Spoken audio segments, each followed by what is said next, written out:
Maithili express की शानदार प्रस्तुति।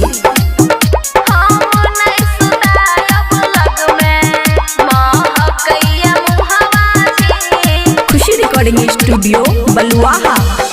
महुआ के दारू किए पी के लो सैया जी, महुआ के दारू किए पी के लो सैया जी, हम नहीं सुतायब लग में महकैया मुहवा जी, हम नहीं सुतायब लग में महकैया मुहवा जी, हम नहीं सुतायब लग में। महुआ के दारू पी के कैलो किए सैया जी, महुआ के दारू पी के कैलो किए सैया जी, हम नहीं सुतायब लग में महकैया मुहवा जी, हम नहीं सुतायब लग में महकैया मुहवा जी, हम नहीं सुतायब लग में।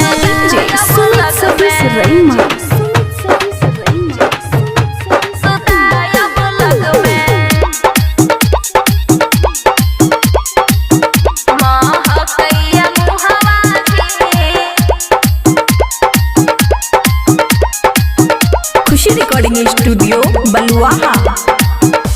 कि हमरा रतिया में न करू ए न तंग यो सैया, तो छोड़ के देवर संगे चल जब नई हार यो सैया।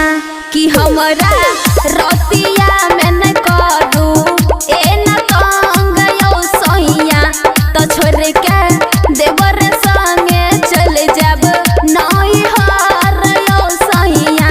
रोज देखै छी हम आहाँ के डरामा जी, रोज देखै छी हम आहाँ के डरामा जी, हम नहीं सुतायब लग में महकैया मुहवा जी, हम नहीं सुतायब लग में महकैया मुहवा जी, हम नहीं सुतायब लग में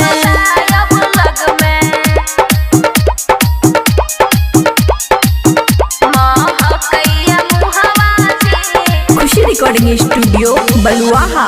कि जब से शादी के लिए हमर जरै जवानी ओ सैया, तपी के हमरा नहीं सुनाबू अपन कहानी ओ सैया।